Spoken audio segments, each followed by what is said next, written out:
Ya, Bapak Ibu Jemaat Tuhan GPIB Benowo Surabaya, kita akan masuk dalam pemberitaan firman Tuhan pada hari Minggu pagi ini. Mari kita siapkan hati dan pikiran kita berdoa.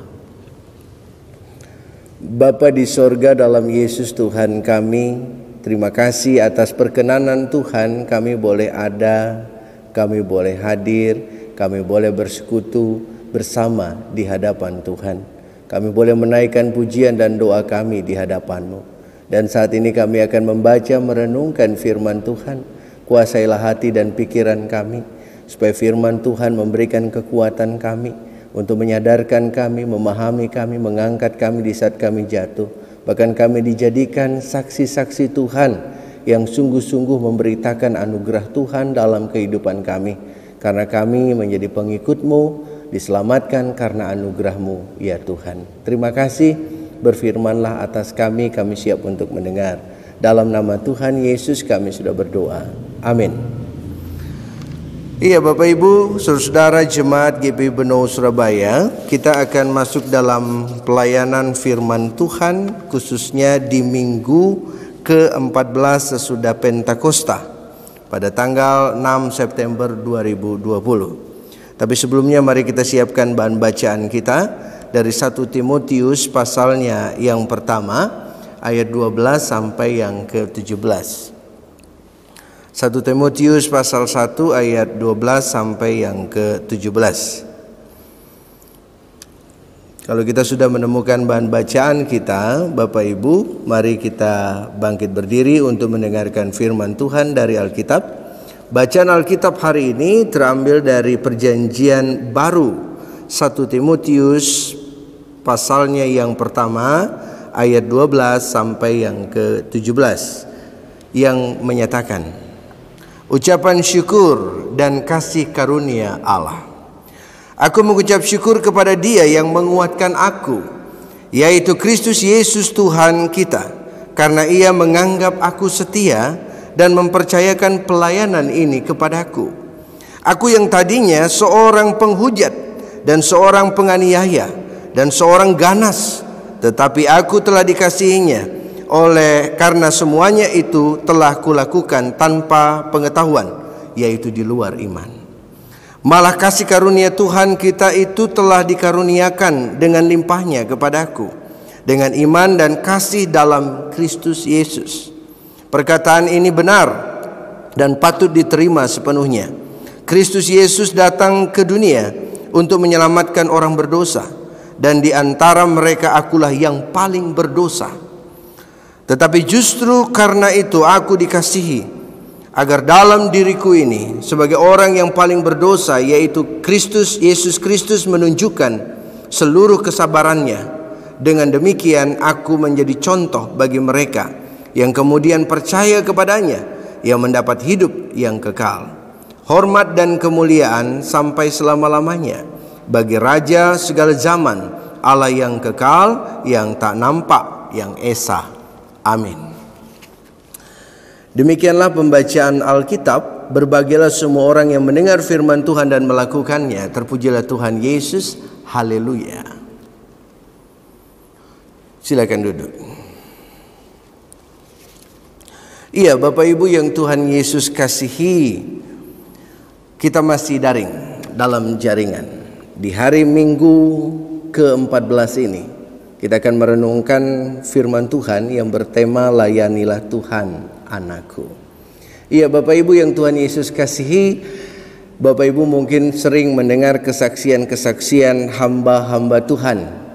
Biasanya kalau mereka memberikan kesaksian, ya, mereka menyampaikan latar belakang mereka sebelum mengalami hidup baru.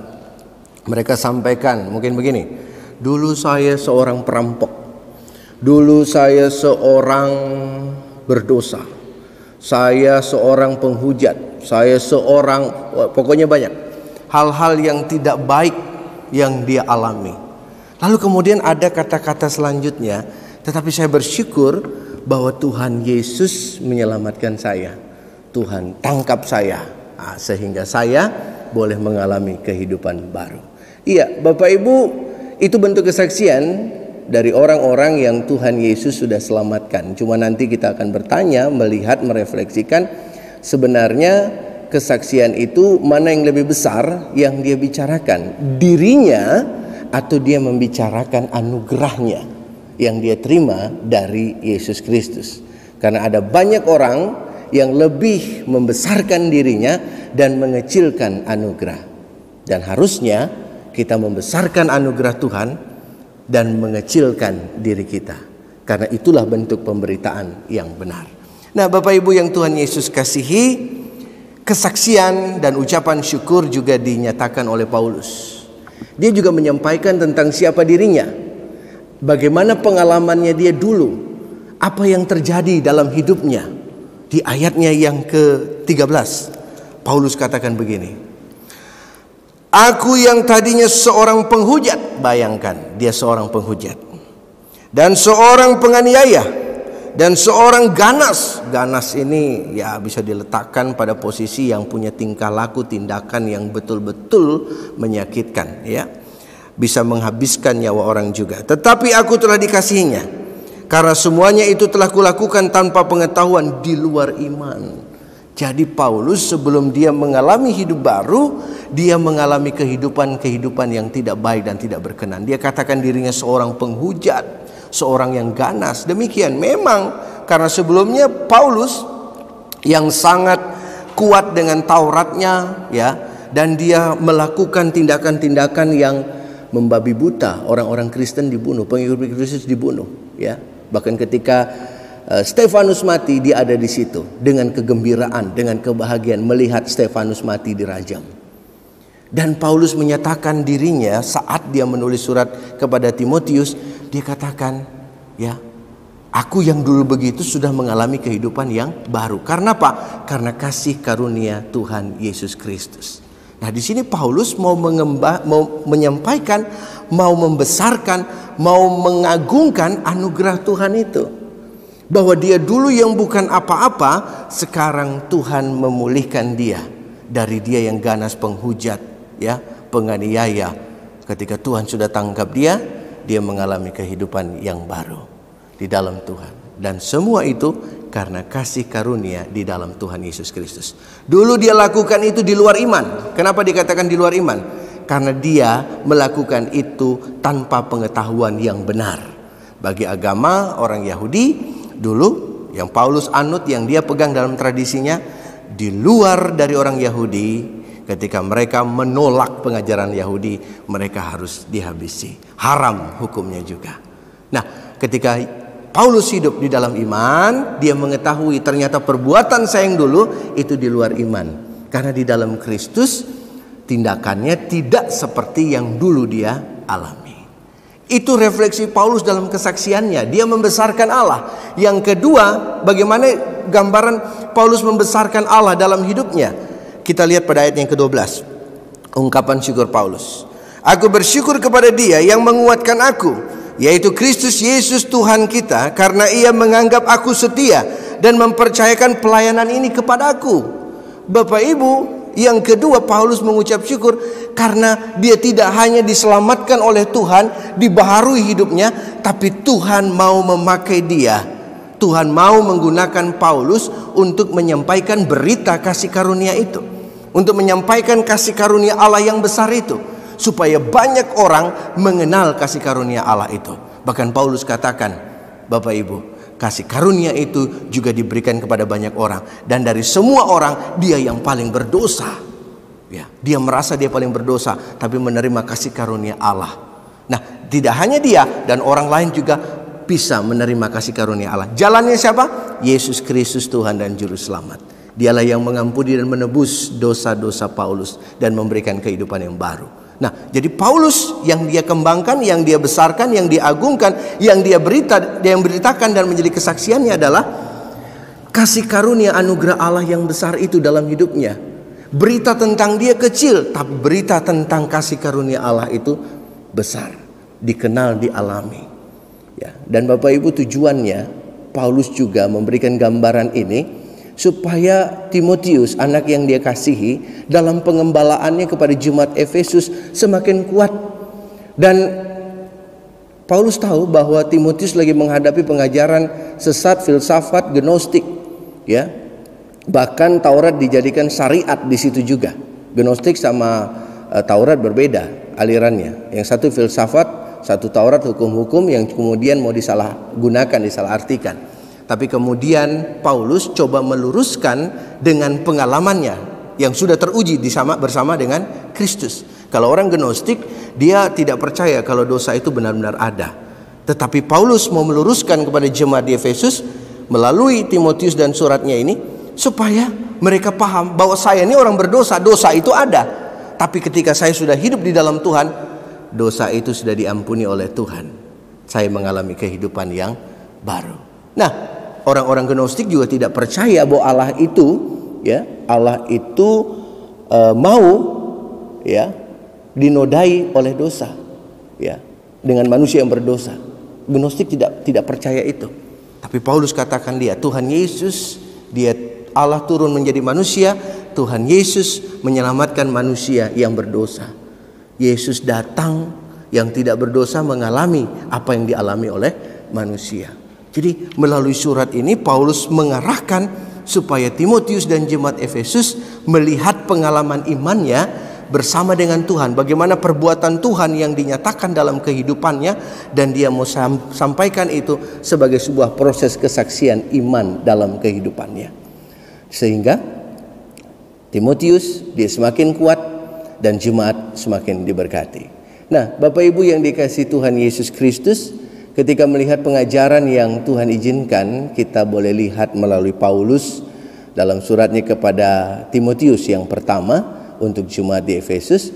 Kita mau melihat juga gambaran kita saat ini dalam situasi batin kita, pikiran kita, bahwa kita ini semua adalah orang-orang yang diselamatkan oleh Tuhan, yang diberikan kehidupan yang baru, orang-orang yang sudah mengalami bersama Tuhan hal-hal yang baik, ya, bahwa kita dulu seperti apa, sekarang seperti apa, itu sebuah proses perubahan yang Tuhan anugerahkan. Hanya saja dari semua proses itu, ketika kita memberikan kesaksian hidup kita bagaimana, buah kita bagaimana, buah itu yang dilihat, buah itu yang mau dialami, dirasakan oleh orang lain. Kalau kita katakan bahwa kita sudah mengalami hidup baru, tetapi kesaksian hidup kita tidak menunjukkan anugerah Tuhan, maka kita sama dengan nilainya 0, ya. Justru kesaksian hidup baru kita mengagungkan dan memberi kesaksian tentang Tuhan, bukan memberi kesaksian hanya tentang hal-hal yang sifatnya membesarkan diri. Boleh bicara pengalaman hidup, boleh kita memberi kesaksian, ya.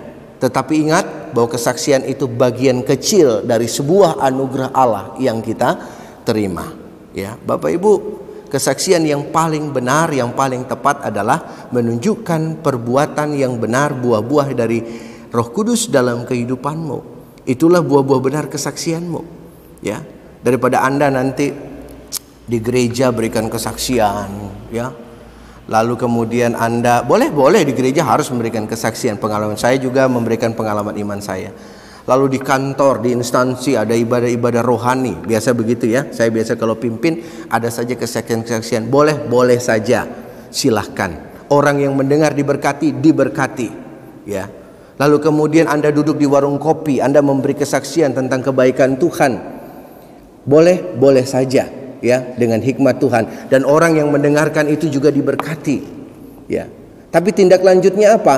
Lihat buah-buahnya. Kalau saya memberi kesaksian di mimbar ketika berkhotbah, ketika Bapak Ibu memberi kesaksian di instansi, di lembaga Bapak Ibu, lalu kemudian Bapak Ibu memberikan kesaksian di warung-warung kopi, di tempat Bapak Ibu ngumpul ngobrol semua, ya. Tindak lanjutnya apa? Buah-buah hidupmu. Lalu orang-orang yang mendengar kesaksian yang sudah diberkati tahu, ternyata rumah tangganya begini. Tahu ternyata perbuatannya begini, pencuri di sini, pencuri di situ. Akhirnya apa Bapak? Kesaksiannya hambar enggak? Hilang. Benar enggak dia sudah hidup baru? Benar enggak dia punya kesaksian? Saya punya cerita, ya. Ketika saya melayani, bukan anggota jemaat kami, ya, waktu di tempat saya melayani, dia gereja lain. Kalau saya datang ke sana, dia selalu beri kesaksian. Oh, saya itu begini, saya itu begini. Semua begitu. Pokoknya luar biasa karya pekerjaan Tuhan untuk dia. Dan dia diberkati kehidupannya. Tapi Bapak Ibu, satu waktu saya mendengar kabar bahwa dia ditangkap dan masuk penjara. Kasusnya apa? Menipu. Jadi beras yang harusnya diberikan kepada orang-orang, beras jatah lah istilahnya, beras jatah kepada masyarakat, dia ambil beras itu, dia beli, lalu kemudian Bapak Ibu dia taruh di karung yang mereknya berbeda di situ, mereknya berbeda.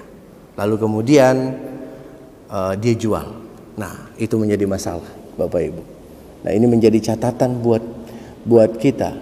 Dia beri kesaksian yang luar biasa, tapi kemudian dia mengalami hal yang demikian. Tapi boleh kita menghakimi dia? Nggak boleh. Biar dia dan Tuhan yang punya urusan. Karena kesaksian itu Bapak Ibu, kita harusnya berbicara tentang anugerah Allah dalam hidup kita. Dan apa yang dia percayakan itu yang kita lakukan. Orang yang melayani Tuhan, benar-benar diutus oleh Tuhan, dia akan berbicara apa adanya. Dia akan berbicara sesuai dengan firman Tuhan. Dia tidak takut untuk menyampaikan isi hati Tuhan, meskipun itu menyinggung dan menyakiti orang lain. Dia akan berbicara dengan dasar firman Tuhan. Dia akan menyampaikan apa adanya. Yesaya katakan begini, ada orang yang tidak diutus, dia menyampaikan berita firman, padahal Tuhan bilang aku tidak mengutus dia. Ya, hati-hati. Tapi ketika Anda diutus dan sungguh-sungguh merasakan pengutusan Tuhan, maka beritakanlah tentang firman Tuhan. Isi hati Tuhan dengan sungguh-sungguh. Pengalaman hidupmu harus membesarkan Allah. Kasih karunia Allah yang dibesarkan, diagungkan, bukan diri kita. Kita harusnya semakin kecil. Kesaksian kita hanya sebagai sebuah informasi yang kecil, tetapi yang harus utama adalah berita tentang karya keselamatan yang dilakukan oleh Tuhan Yesus Kristus Juru Selamat kita. Yang kedua, Bapak Ibu, bersyukur bahwa Tuhan mempercayakan pelayanan kepada kita. Bapak Ibu, saya bersyukur 13 tahun pelayanan saya, ya, 13 tahun masa saya dari diteguhkan sampai saat ini, dihitung masa vikaris 15 tahun saya melayani di GPIB. Dan juga Bapak Ibu ada yang diaken Penatua juga diteguhkan. Kita mau bersyukur untuk pelayanan itu. Ada komisi-komisi, ya, ada pengurus pelekat dari lansia, PKB, PKP, PT, GP, PA, semua, ya, komisi-komisi juga. Kita semua dipanggil dan diutus oleh Tuhan, ya, dengan cara dan tugasnya masing-masing. Ya, apakah kita sejauh ini sudah memberikan kesaksian yang benar, meninggikan anugerah Tuhan atau tidak? Di dalam kesaksian hidup kita, kita bersyukur bahwa itu bentuk panggilan Tuhan. Tidak gampang. Ada banyak pergumulan. Kalau orang siap untuk dipanggil oleh Tuhan, ya, maka Tuhan akan mempersiapkan dia. Dan dia mau dulu. Dan ketika dia mau dan dipersiapkan, maka dia harus melakukan proses itu. Dan tanggung jawabnya adalah pengembalaan yang Tuhan percayakan. Saya sebagai pendeta, diaken Penatua, kami diberikan pertanggungjawaban untuk mengembalaukan kawanan domba yang Tuhan percayakan. Ya, kalau saya waktu diteguhkan, apa dibilang di mimbar oleh rekan pendeta yang lain, majelis sinode, dia katakan ketika pegang firman Tuhan, roti, anggur, apa? Beri makan mereka. Beri makan mereka. Apa yang dikasih makan? Firman Tuhan. Bicara kebenaran. Dia enggak bilang begini, ceritakan dirimu. Enggak. Beritakan tentang kasih karunia Allah. Jadi itu yang harus diberitakan. Nah, ketika kasih karunia Allah itu diberitakan dan orang yang menerimanya tidak menerima karena sakit, sebenarnya itu karena mereka melakukan. Mereka tersinggung dan merasakan luka karena mereka melakukan itu. Apa yang menjadi catatan firman Tuhan itu yang disampaikan. Makanya berita kesaksian kita, berita tentang Tuhan. Makanya yang diminta pada saat ini temanya layanilah Tuhan anakku. Ya, layani Tuhan anakku. Layani Tuhan anakku. Sekali lagi saya ulang, layani Tuhan anakku. Ya, kita anak Tuhan yang dipercaya untuk melayani Dia. Yang kita layani umat yang Tuhan percayakan. Jadi lakukan tugas tanggung jawab itu dengan baik benar di hadapan Tuhan yang mempercayakan pelayanan ini. Jangan takut sedikit pun. Ya, tetap beritakan Injil dimanapun Anda diminta untuk memberitakan. Kawanan domba yang Tuhan percayakan, yang terdekat kita punya jemaat, yang terdekat keluarga kita. Kalau pelekat-pelekat apa kawanan dombanya? PKB dia punya pelayanan kawanan dombanya yang kecil dipercayakan Tuhan, anggota PKB. Maksimalkan pelayanan itu. PKP maksimalkan pelayanan itu. Ya. Lalu GP maksimalkan pelayanan itu, PT maksimalkan pelayanan itu, PA maksimalkan pelayanan itu. Jangan gara-gara kondisi begini kita kehilangan ya inovasi kita kehilangan kreativitas kita. Semuanya diam, ikut diam. Ketika dunia diam tersentuh dengan corona, pelayanan kita juga diam, tidak bisa melakukan apa-apa. Justru saat inilah bangkit, kita mau melakukan yang terbaik di hadapan Tuhan. Nah, saat ini, hari ini kita mau merayakan HUT Pelekat PA yang ke-61. Ya, 61 usia anak-anak kita PA. Pelayanannya bagaimana? Semakin bergumul, ya semakin bergumul semakin baik. Jangan tolak pergumulan. Semakin bergumul semakin maju bersama Tuhan. Semakin bergumul semakin kita kreatif dalam mengembangkan diri. Jangan stop dan stuck ya karena pergumulan. Saya tahu PA lagi bergumul saat ini. Ya, tetapi jangan stop dalam melayani. Kembangkan pelayanan, bagaimana caranya di saat seperti ini kita harus tetap melayani. Kasih karunia Allah tidak bisa dihentikan oleh apapun dalam memberitakan. Maka PA di usia 61 tahun tidak bisa berhenti memberitakan kasih karunia Allah dalam kehidupan anak-anak layannya. Supaya anak-anak layan itu juga menjadi saksi Tuhan. Dan Tuhan berkata, anak-anakku layanilah mereka. Ya, Tuhan ingin kita melakukan yang terbaik. Kesaksian hidup kita adalah bagaimana membesarkan Tuhan, ya, memberitakan Tuhan, menyampaikan anugerahnya dalam hidup kita. Tuhan Yesus memberkati Bapak Ibu. Tetap semangat di dalam Tuhan Yesus, karena Tuhan ada bersama kita. Amin.